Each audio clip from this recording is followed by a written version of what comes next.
Blessed Lord, brothers and sisters, it's not a Shabbat lesson, it's an impromptu video. I'm going to title it Palestinian People and Their Origin. Right, brothers and sisters, Palestinian and their origin, right? If you take a look at the screen, right, this study or research, right?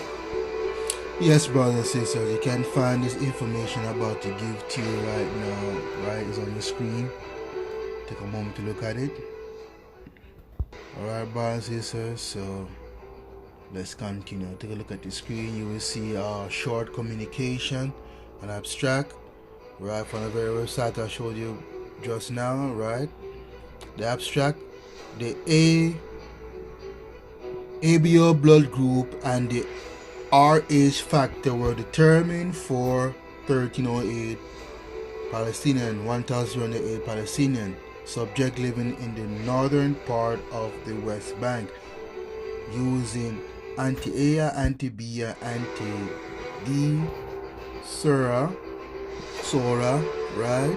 Group D was the most frequent blood group in these subjects, 46%, followed by Group A, 36.7%, Group B, 13%, and Group AB, 3.7%. Of the examined subject, 90.4% were RH plus and 66.5% of these were females, brothers and sisters, right? And here's some list of reference I'm posting right now, brothers and sisters. You can go through them, you see them for yourself, right? You can go do your own research on these things, right? Right, brothers and sisters? Your A1 Ruby I, right? Map of 1975. Taste sensitivity, right? Right, brothers and sisters? Your Barrow DJ 1902 clientele laboratory, right? And this goes on and on, brothers and sisters, right? And this page you see, I mean, it's in Arabic, but you can see the table, the result of the blood work and the percentage, right, brothers and sisters? You can see it all there, with all these references, right? Right, brothers and sisters? And you look at this one right here, this abstract result and discussion, right? You see the RH negative 66, right, percent 10.8, the R positive, right, 89, 990, the whole percent is 90.5, right? RH plus 554, 536, 157, 47. You see, right, brothers and sisters? All these references and discussions, right, that scholars and researchers had taken of the bloodline of the Palestinians, right? Okay, brothers and sisters, continue to look at your screen, right? This article is from the Rutgers, right? People with RH negative blood type are fallen angels, right? This was published on August 15, 2015. Historians and genetic researchers recently uncovered a possibility that the current human population stemmed from Homo sapiens and another mysterious species, which may have caused some people to have a rhesus negative or HR blood type. That's what RH means, rhesus negative, right? 85% of the world's population is HR positive. That's what you saw in the chart, the abstract chart of the research on the blood type of the Palestinians, right? Right, brothers and sisters? So 85% of the world's population is RH positive. The remaining 50%, which are RH negative, are concentrated in Europe. And the video preceding this brief history, the video is going to explain it even more in detail, brothers and sisters, right?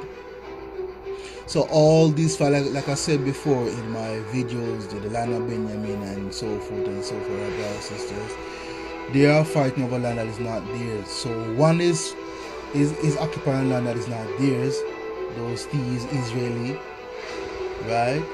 Senegal Hashatan. And you got the Palestinians fighting for land that is not theirs. They're not even the originator of that land. Yes, I mean, you're Europeans. You know, descendant of Edom. You see, brothers and sisters. So, and we, children of Israel, we have connection to that land because our bloodline connected to Northeast Africa, the land of Israel and the surrounding areas. Because our foremother, Sarah, he was buried there. And our father, right, Abraham, also sojourned there, brothers and sisters. You see, 85% of the world's population is Rh positive, right? The remaining 15%, which are Rh negative, are concentrated in Europe. This set of people generally has higher intelligent quotients, right, and are predominantly Caucasian. Thus, there are theories that a species related to Homo sapiens may have risen in Europe and may have mated with Homo sapiens later. They could be the origin of the Caucasian. You see, brothers and sisters. So, you know, the seed of Japhet mated with them also. You see what I mean? So, brothers and sisters, is deep. You understand? It is very deep. And when you see, when you watch this video and you see the research coupled with my own research, you will see that we are the true bloodline, royal bloodline of ethnic Israel. And you cannot separate the land from the people. The people are in Israel and the land is Israel. One in the same, brothers, because that's our inheritance. You see. So both countries, both ethnic people that is not connected to that region, you understand, are fighting over property that is not theirs. Both of them need to go back to their land. You know, one Ukraine, one back to Europe. Because both of them are Edomites, brothers and sisters. But they have an agenda. They're trying to convince the world, which they did, that they are the people. And to some degree, they're trying to change the Most High mind, which nobody can change. So no, it's futile what they are doing. You see, brothers and sisters. But the world perception, they're trying to change. The world's mindset, they're trying to change, brothers and sisters, right? So that's a part of the deception also, too, you see. Spirit of Balaam, the doctrine of Balaam, enchantment, lies, to make you think that these particular people are the people of the Bible when the scriptures say otherwise. This is how religion come in. They say people who believe in Christ are Christian, whether black or white. And you got these separate Jews over here who are so-called Israel, which is lies. That's what religion does. But if you step out of religion, you will see that you so-called black people, you're not Muslim, you're not Christian, you're not Jamaican, you're not African American, none of these bywords, brothers and sisters. You are Hebrews, children of Israel. You need to come back to that royal line, royal title, and come back to this commandment that will save your life in Yahushua's name, that he may reconcile you back to Yahuwah, his father. You see, brothers and sisters. So, on that note, brothers and sisters, watch this video, like, share, and subscribe. It's free. Big up all the new subscribers. See you. Blessed love.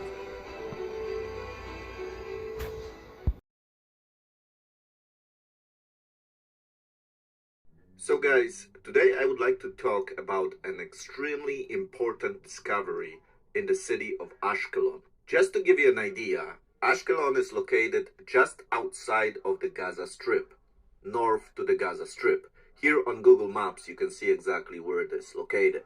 So, in 2013, archaeologists have found a burial site where they were able to excavate the remains, the bones that were found. And two things were special about this burial place. First of all, it was very old, so it was dating back to the Bronze Age, at least some of the remains. Then there were some that were from the Iron Age and also from the 9th century BC. But there were certainly some parts of the burial that were from the Bronze Age. And then the second thing that was important about it, that it was very unique because it was not a mass burial site, as it was very common to bury people during the Canaanite times. This is how Canaanites buried people in mass graves. And just to give you a perspective, if we go back to the Bronze Age, those territories, so the city of Ashkelon, as you can see on the map, would be controlled by the ancient people of the Philistines. Remember them? If you read the Bible, you can often read about them in the Old Testament. They were the big enemies of the kingdom of Israel, and there were many stories that the Philistines were the main characters.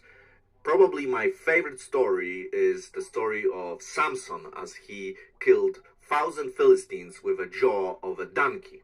But it is important to understand that the Philistines were a separate group of people, quite distinct from the Canaanites living in the land. And actually the Bible, when it mentions the Philistines, it presents them as a separate group. And we see this again in the story of Samson, for example, because when he informs his parents that he's going to take a wife of the Philistines, then his father replies, "Are there not enough daughters among our people? Do you have to take a daughter of the people that are not circumcised?" Now, in the Bible, the practice of circumcision started really with the great father of the Hebrews, so Abraham. But actually, this practice became quite popular in the Middle East. And even in Egypt, where the Hebrews were slaves for many years, the Egyptian priests were circumcising themselves when they served gods. And this is quite logical when we follow the biblical narrative. Abraham had, of course, many sons. Isaac was the chosen son, but he had other sons, for example, Ishmael. And it is easy to imagine that he would also teach other sons that it is important to circumcise. So being not circumcised is actually a distinct feature of the Philistines, and this is how the Bible describes them, as being not circumcised. But why am I telling you all of this?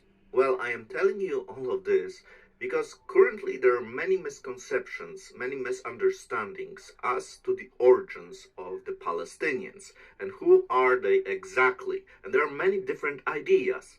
So let's look at this situation now, having this background. So I'm sure you heard this claim that the modern Palestinians trace their origin to the Philistines. After all, the territory of Gaza is exactly where the territory of the Philistines were.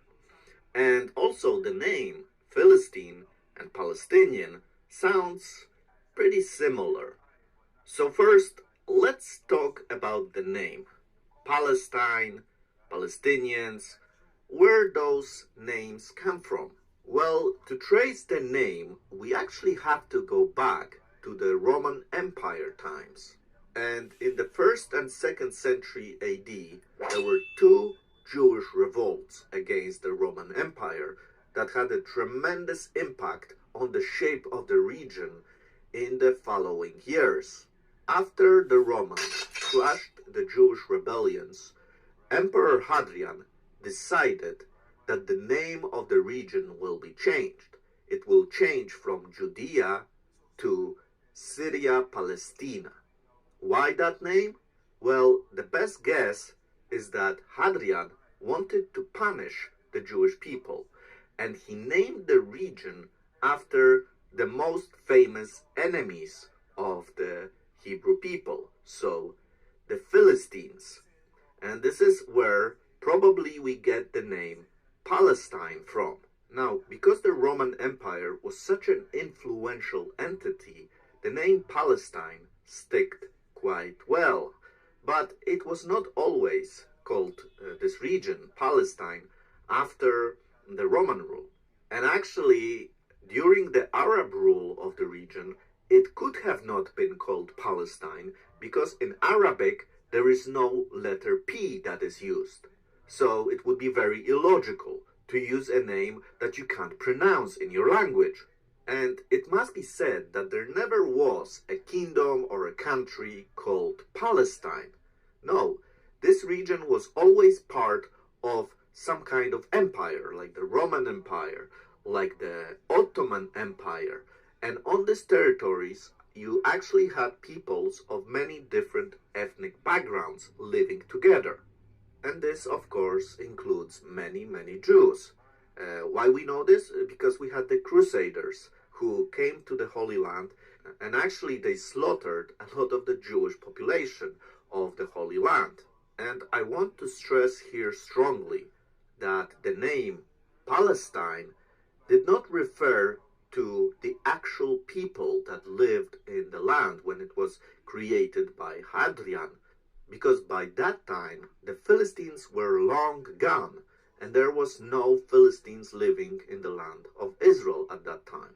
But let's go back to the discovery in Ashkelon, because it is very important that we understand the origins of the Philistines.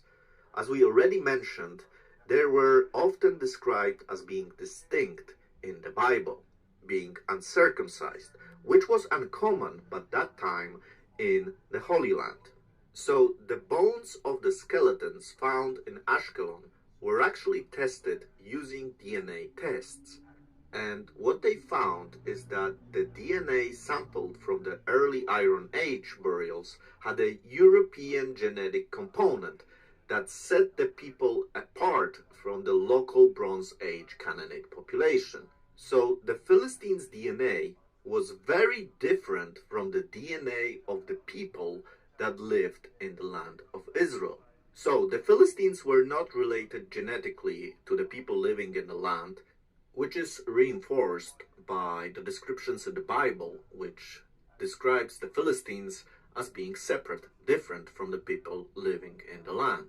So the question is, where did they come from? Where did the Philistines come from if they were not originally from Canaan? So the genetics told us that they were of European descent. But where exactly in Europe? Well, again, archaeology and the study of ancient sources is a help in understanding exactly where they came from. So, of course, archaeologists not only found the bones, but also many other things that are related to the culture of the Philistines. For example, they found a lot of pottery. And when they started to study the shapes, the colors of the pottery, it came really obvious that this pottery that was found in the territories that were settled by the Philistines is very similar, almost exactly similar, to the pottery found in the Aegean region. The name Aegean refers to the sea, a sea that is close to Greece. So the Philistines would come from, for example, Crete or Greece or other island in this region. And as they settled in Canaan, they created a sort of a colony and created their own culture that was very different from the culture that was in the land. And this is very evident in the cities that they lived. The archaeology proves that they were different. For example, they found many bones of dogs and pigs that were found there. And this shows that they had a different diet even than the people of the land. So they were eating dogs and they were eating pigs, which was quite popular in the Roman and Greek culture. So if somebody tells you that the Palestinians are Philistines and they have a very ancient history connected to the land, well, first of all, it is not true, because the name has nothing to do with the people that lived in the land.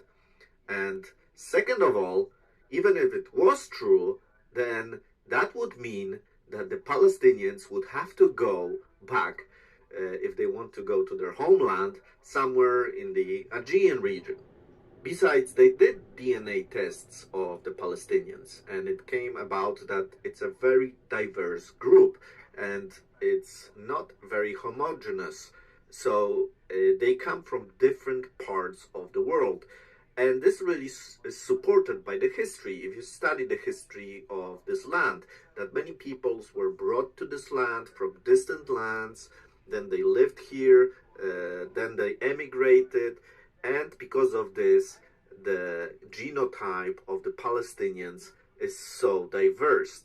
So they have this name Palestinian, but it actually doesn't mean anything. But it's because it's an artificial name created by the Romans to anger the Jews, and it doesn't correspond to actually what was in the land, because there was never a kingdom of Palestine. There was never a country of Palestine. So if somebody tells you that the Jewish people came here, there was this Palestine, this country, and they kicked out from their own country the people that lived here, well, it's not true if you want to go back to the history and understand actually what has happened here. The truth is that in the land of Israel, as it is called in the Bible, and Jews always lived in this land. Sometimes there was more Jewish people, sometimes there was fewer of them because of crusades, for example.